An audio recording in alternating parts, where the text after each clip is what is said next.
Hi friends, இன்றைக்கி bread chilli பண்ண போகிறோம். ஸோ ப்ரெட்டை வந்து நான் சின்ன சின்னதாக பிச்சு போட்டிருக்கேன். நெக்ஸ்ட் வந்து 2 பல்லாரி, அப்புறம் 2 டொமேட்டோ, 2 மிளகாய் இதெல்லாம் எடுத்திருக்கேன் ஃப்ரெண்ட்ஸ். இப்போ என்ன பண்ண போகிறோன்னா, ஒரு கடையை எடுத்தாச்சு. எடுத்தால் மட்டும் போதுமா? ஃபஸ்ட்டு என்ன பண்ணணும் சொல்லுங்கள், கமெண்ட் பண்ணுங்கள் பார்ப்போம். ஃபஸ்ட்டு அடுப்பை ஆன் பண்ண பிறகு தான் நம்ம ரெசிபி செய்யணும். ஸோ நான் அடுப்பை ஆன் பண்ணிக்கிறேன். ஆன் பண்ணோடனே கடாயை வச்சாச்சு. நெக்ஸ்ட் வந்து ஒரு எண்ணெய் தானே அடிப்படை பேஸ்மெண்ட்டு. ஸோ நம்ம ஒரு 2 சொட்டு எண்ணெய் போட்டுக்கிறோம். எண்ணெய் போட்டுறதுக்குள்ள சட்டி புரியுது பாருங்கள். அதனால லோ ஃப்ளேமில் வச்சுக்கணும் பார்த்துக்கோங்க, இல்லைன்னா கருகிரும். ரொம்ப பொட்டு பொட்டாக வெடிக்க ஆரம்பிச்சிடும். ஸோ லோ ஃப்ளேமில் வச்சுட்டு தான் நம்ம பண்ண செய்யணும். நெக்ஸ்ட் வந்து என்ன பண்ணுறோன்னா, நம்ம வெட்டி வச்ச அந்த தக்காளி, நெக்ஸ்ட் என்னது வெங்காயம், அதாவது பல்லாரி, மிளகாய் இதெல்லாம் ஒன்றா தானே இருக்கும். அதை வந்து தட்டிடுறோம். அப்படி அந்த கடாயில் வந்து தட்டியாச்சு. தட்டின உடனே டக்குன்னு வேகமாக ஒரு கரண்டி எடுக்கணும் பார்த்துக்கோங்க. எதுக்காக? கிண்டுறதுக்காக, இல்லைன்னா கருகிருங்க. கருகுனா ரொம்ப வாடிக்கும், டேஸ்ட்டு போயிடும். ஸோ டக்குன்னு ஓடி போய் நான் கரண்டி எடுத்தாச்சு. இப்போ கரண்டி எடுத்து கிண்டுறேன். இந்த பாருங்கள், நல்லா கிண்டணும். ஏன்னா இந்த வெங்காயம் வந்து நல்லா இந்த கடிச்சா அக்குன்னு சத்தம் கேட்கும்போது அந்த சத்தம் போகிற வரை நல்லா கிண்டணும் பார்த்துக்கோங்க.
இங்கே பாருங்கள், இப்போ நல்லா கிண்டியாச்சு. நெக்ஸ்ட் என்ன ஸ்டெப்பு சொல்லுங்கள் பார்ப்போம். அடுத்தது என்ன தெரியுமா எடுக்கணும்? நம்ம ப்ரெட்டு பிச்சு வச்சுருப்போம்ல, அந்த ப்ரெட் எடுத்து வச்சுக்கணும். மசாலா டப்பா, மஞ்சள் டப்பா, உப்பு இதெல்லாம் பக்கத்தில் எடுத்து வச்சுக்கணும் பார்த்துக்கோங்க. நான் இப்போ என்ன பண்ணேன்னா, அந்த கொஞ்சோல வேகாமல் இருக்க அந்த பல்லாரிலாம் ஸோ நல்லா கொஞ்சம் கிண்டிக்கிறேன். இன்னும் கொஞ்சம்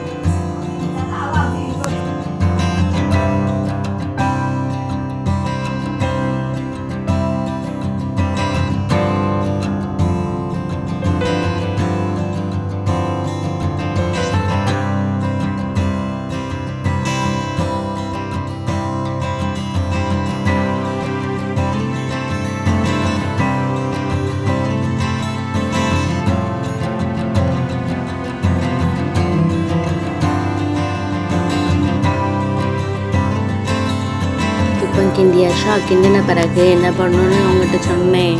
முக்கியமானது என்ன சில்லி பண்ண போகிறோம், நம்ம ப்ரெட் சில்லி பண்ண போகிறோம். ஸோ நம்ம பிச்சு வச்ச ப்ரெட்டை எடுத்துக்கிறேன். எடுத்துகிட்டு நம்ம இந்த சட்டிக்குள்ளே போட போகிறோம். போட்டாச்சு. இப்போ ப்ரெட்டை போட்டு நல்லா என்ன பண்ணணும், கிண்டணும். சட்டியை பிடிச்சிக்கோங்க ஃப்ரெண்ட்ஸ். கொஞ்சம் சூடு, என்னென்னா கேஸில் வச்சுருக்கலாம் சூடு. ஸோ கறி துணி வச்சு பிடிச்சிக்கோங்க. அப்புறம் கையை வச்சு பொத்துறாமல் ப்ரெட் சில்லிக்கு பதிலாக நம்ம கை வந்து சில்லி மாதிரி எரிஞ்சிடும் பார்த்துக்கோங்க. ஸோ நம்ம ப்ரெட் சில்லி பண்ணும்போது நம்ம சேஃபாக இருக்கணும்ல, அதனால் ஒரு கறி துணி எடுத்து சட்டியை பிடிச்சி வச்சுக்கிட்டு நல்லா கிண்டணும் ஃப்ரெண்ட்ஸ்.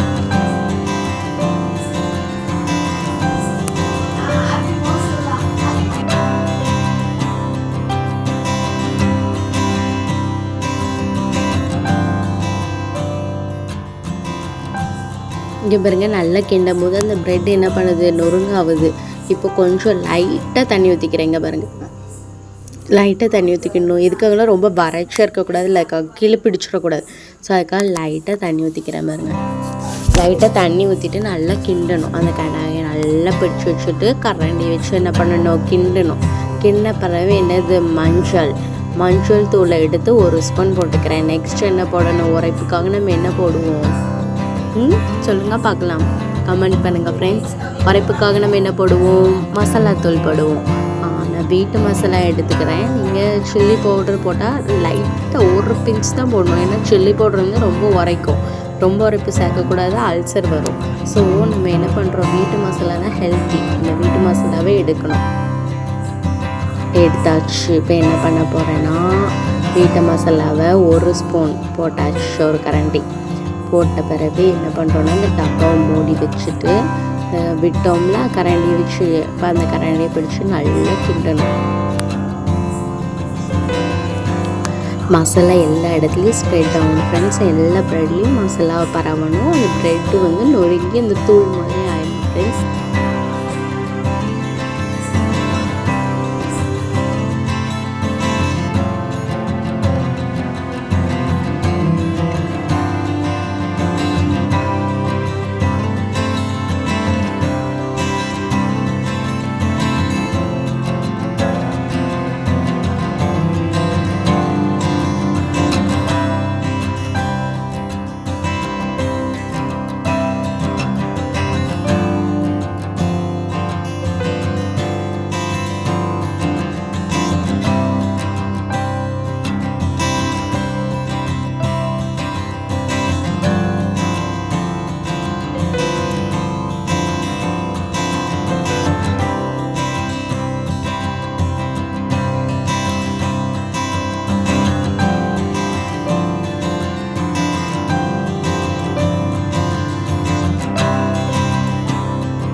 இந்த இப்போ நல்லா கிண்டி வச்சு இங்கே பாருங்கள் எப்படி ஆகிட்டுன்னு. ப்ரெட்டு எப்படி ஆகிட்டு பார்த்தீங்களா, தூளாகிட்டு.